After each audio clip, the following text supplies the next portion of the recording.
Okay, for blood group we know that we have different blood groups, है ना? अगर मैं यहाँ पे भी पूछूंगी तो तुम लोग मुझे क्या बताओगे? Specific letter and plus or minus. हम बोलते हैं ना positive and negative, plus and minus, positive negative. So there are two blood grouping system. One is called as the ABO system and the other is called as RH system. Okay? These are very easy, trust me. First we go with the ABO system. तो blood group determine कैसे होता है? तुम्हारा blood group क्या है ये कैसे पता चलेगा? With this system. So we have something called as antigen, okay, and we have something called as antibody. अब ये दोनों कहाँ होता है ये तुमको पता होना चाहिए. When I talk about antigen, ये होता है आरबीसी में. आरबीसी याद है? बाइकॉन्केव डिस्क लाइक सेल. उसके सरफेस पे एक प्रोटीन होता है जिसको बोलते हैं एंटीजन. और प्लाज्मा में होता है one protein that is called as, basically they are protein. तो प्लाज्मा में जो सस्पेंडेड होता है उसको हम बोलते हैं एंटीबॉडी. आरबीसी में जो होता है उसको हम बोलते हैं antigen.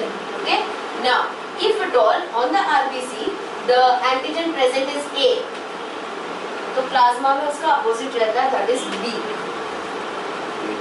Okay, yes, okay. If at all the antigen is B, तुम्हारे लिए नया ही है, कल नहीं हुआ था, खोया हुआ चांद है. अरे सुन तो ऐसा है जैसे पता है. If this is B, it will be A. If your it is A and B, your it will be A. दोनों है ना एक साथ. तो यहाँ कुछ नहीं है. So we call it as O, but think about it as zero. Think about it as zero. क्या बात? Think about it as zero. Okay, O होते हैं पर जीरो याद रखो ना कि इधर है तो इधर कुछ नहीं है. And if your it is O, then we will have A B. अब ये चार्ट तुमको इतना अगर समझा तो you will be able to determine the blood group. Now if I have to determine the blood group, I am writing it here. Okay, blood group अगर ये combination है, ये कॉम्बिनेशन है फर्स्ट वाला, तो तुम्हारा ब्लड ग्रुप होगा ए. ये कॉम्बिनेशन है तो ब्लड ग्रुप होगा बी. ये कॉम्बिनेशन है तो A B.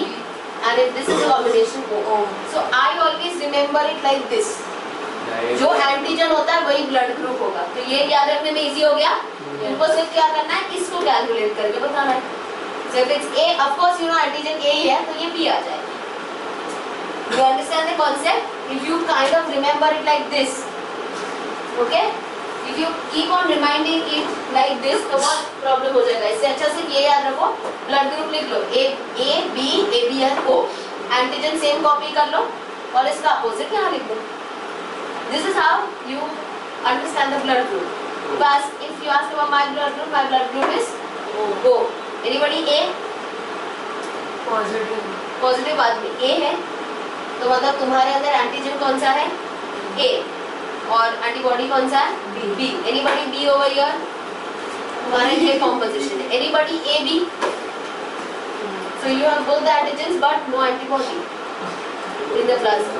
If I talk about myself, there are no antigen. मुझे बोलते there is no antigen and antigen so ये हो गया. So this is just the letters. But however, whenever I ask you, what you will say? A positive, as she said, positive, negative. अब वो कहाँ से आता है? It's this system, the RH system. Now this RH word is for rhesus factor. ये RH word short form है. It stands for rhesus factor. RHESUS. Rhesus factor. This rhesus factor was first discovered in rhesus monkey. The monkey that you see in the Sanjay Gandhi National Park are called as rhesus monkey. वो species है. सबसे पहले ये factor उनमें पाया गया था. उसके बाद डिस्कवर हुआ कि अपने में भी है. तो somehow it got the name RH. RH factor बोला जाता है या RH protein बोला जाता है. Now again if I talk about the RBC used to look like this.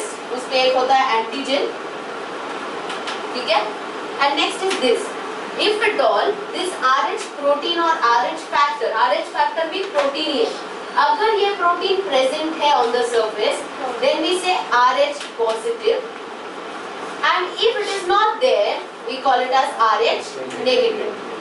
So in this case protein होता है, दोनों ही प्रोटीन होता है, मैंने बोला ये भी प्रोटीन है, ये भी प्रोटीन है, ये भी प्रोटीन है, और इनको बोला जाता है सरफेस प्रोटीन.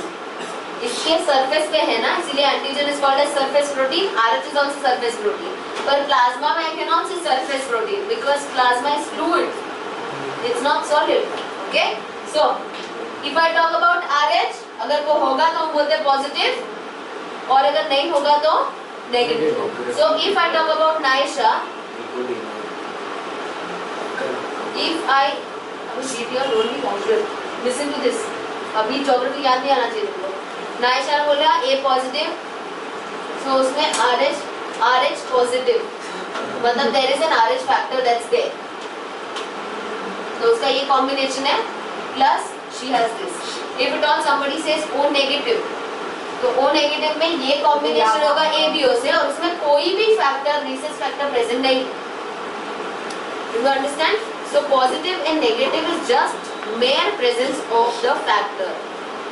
इसमें इतना कुछ प्रॉब्लम नहीं होता. ऐसा नहीं है कि जो RH नेगेटिव है उनका हालत खराब हो जाता है, ऐसा कुछ नहीं है. It's just the diversity that we have. Okay? And it is also dependent on genetics.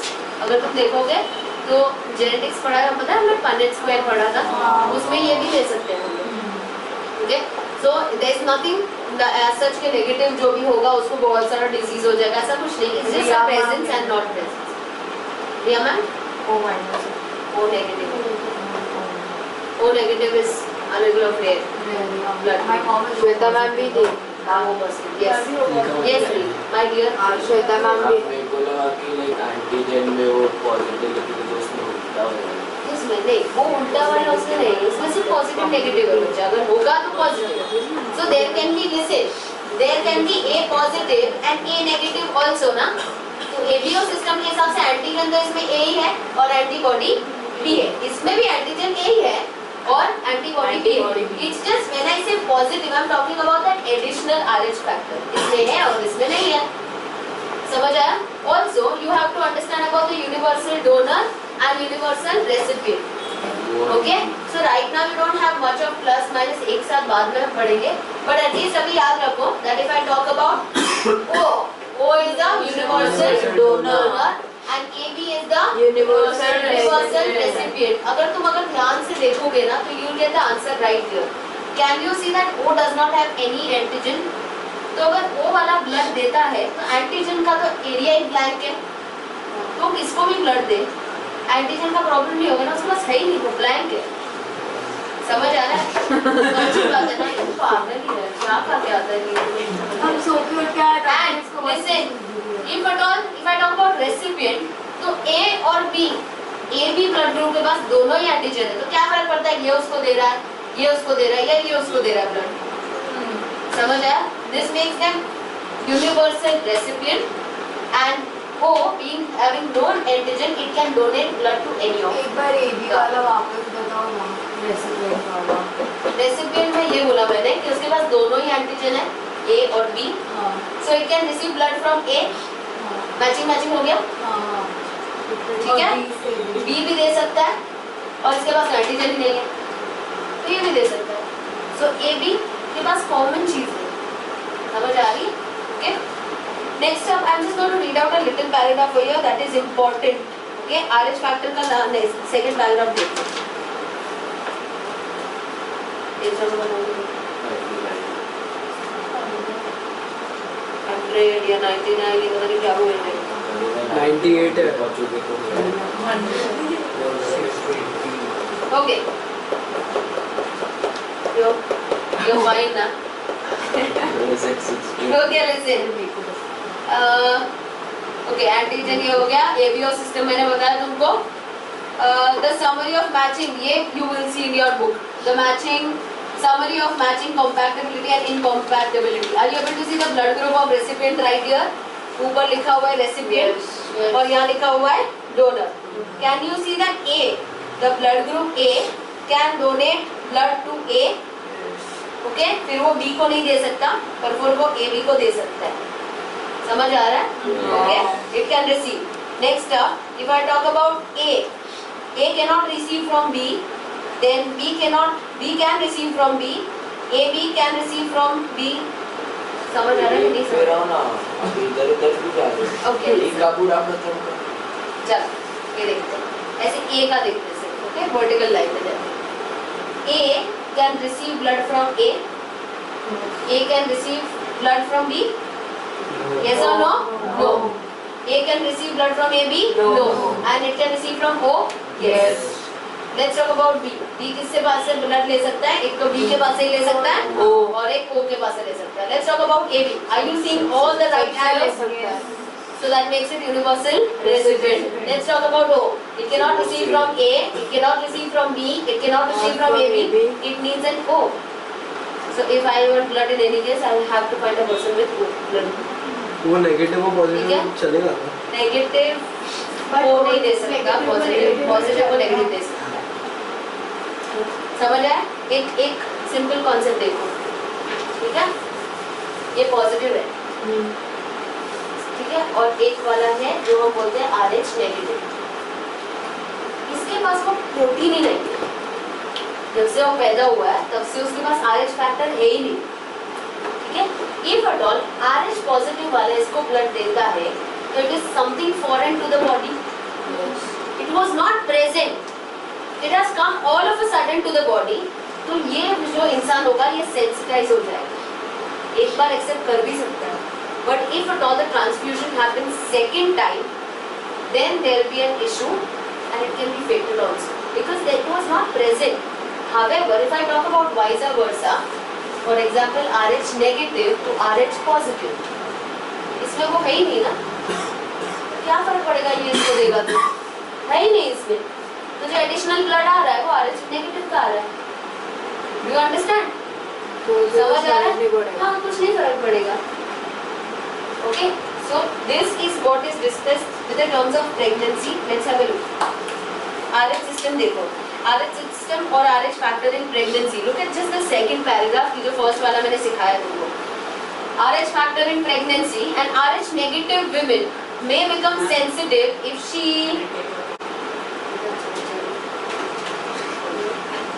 RH negative women may become sensitive if she carries an RH positive child in her uterus. RH positive child आया कहाँ से? Because the husband is RH positive. Do you understand? ठीक है? If at all I talk about क्या? A mother and father. Let's talk about their blood group. Okay? The mother is what? RH negative and the father is RH positive. तो 50-50% chance था blood group का. The baby that's there is fetus. RH positive. Infant तो बाद में होगा. Delivery के बाद infant बोल सकते हैं. Fetus अभी तो होगा. So if I talk about that fetus is having RH positive. Are you able to see the baby is still in the womb of the mother? That's it, the uterus of the mother. Mother's blood is RH negative और उसमें एक ऐसा uterus में एक ऐसा baby है जिसका RH positive. Now see what happens. The first RH positive child will be normal, but it will sensitize the mother. The second positive child, if conceived soon, may have problems, sometimes leading to the death of the fetus and abortion. तो जैसे मैंने ये वाला अभी concept बताया था ना तुमको, Are you able to see? मैंने बोला था RH positive और RH negative. So similarly, look at this. The first child that the mother was having was completely of different RH. इसमें वो RH कभी था ही नहीं, मदर में कभी नहीं था RH वाला. चाइल्ड में है. So first time उसने sensitize करेगा मदर का, क्योंकि वो था ही नहीं, उसमें आ गया है. And if at all the second baby is conceived very soon without any gap, then there could be complications. क्योंकि उसको टाइम लगता है. जो sensitized हुआ है बॉडी उसको नॉर्मल वापस आने में टाइम लगेगा. But if the second child comes very soon, then there would be complications and it would be fatal to baby as well, and there could be a case of abortion as well. क्योंकि वो fetus मर जाएगा. अगर fetus मर जाएगा या complication उस fetus में हो जाएगा तो उसको कैसे भी abort करना ही पड़ेगा. तो ऐसा आप समझता ना कभी कभी कि वो सेकंड बच्चा होता है वो बहुत वीक हो गया या वो बहुत मर गया, है ना. तो ये कब होता है? when there is an incompatibility like this. If the blood group is same, then there is no worry. समझ आया? Blood group same है तो इतना worry नहीं होगा. And this is only in the case of RH negative. Are you able to connect this कि अगर RH positive mother होती और RH negative बच्चा होता तो problem नहीं होता. समझ आ रहा है? So it's only if at all the female is RH negative and if she is bearing a child that's RH positive, then there is a problem. समझ आया? तो जेनेटिक काउंसलिंग करते हैं ना जो, इसमें ये सब भी आता है. पर अपने आप मैंने बोला था नहीं करते. So people with RH positive blood group have D antigen on the surface, while people with RH negative lack this antigen. Do you understand the RH is also called as D antigen? ये भी हमने पढ़ा है ना. अगर मुझे RH नहीं बोलना तो मैं क्या बोलूँगी? D antigen. Okay, this could be asked in your MCQ क्योंकि ये एकदम कोपचे में दिया गया है तो तुम लोग शायद इसको skip करो. And this is the chance where teachers can grab the opportunity and deduct your marks. Okay. Now we take the main part of the chapter. A little schematic diagram for you all. It's a schematic diagram. Yes. ये तुम्हारा ही heart है. तो heart ऐसा ही होता, heart ऐसा नहीं होता. अभी गवार उल्टी नहीं थी क्या थोड़ी? वो स्मार्ट है. नीचे गिरा पत्थर भी इससे बेटर थी. Listen. ये लेना. Okay, we talk about heart. Heart को exterior देखेंगे. पहले उसका लोकेशन जानते हैं. It is located in the center of the chest cavity. It is wrongly or falsely believed that it is on the left side. It is in the center of the chest cavity that lies above the diaphragm. The diaphragm is right here, dividing your thorax and your abdomen. So the diaphragm के ऊपर heart होता है तुम्हारा center में and it's present between the lungs. So between the two lungs, in the center of the chest cavity, the heart is located. The heart is roughly triangular in shape. And can you see this is the apex of the triangle? This is the part where it narrows down. This is tilted towards the left side. Okay? So if at all I just talk about this, for example, if this yes, है ना? तो अगर तुम देखोगे, imagine this as triangle whatever, it's located like this and is tilted towards left side. So my left side is this. तुम्हारा अलग होगा, general knowledge. ठीक है? So tilted towards the left side and hence we can find pulse on the left side first. Whenever the doctor will place a stethoscope, the doctor will place on the left side. तो वहाँ से फटाक से हमको pulse आता है ना, heartbeat वहाँ से जल्दी समझ में आता है. However, the heart is always in the center. Only one portion is tilted towards the left side. Okay? Alright. Next up. Almost center. इसीलिए 10th में तुम रिवाइज पढ़ रहे हो ना इसीलिए. ये समझ आया? What you have to understand is center of the chest cavity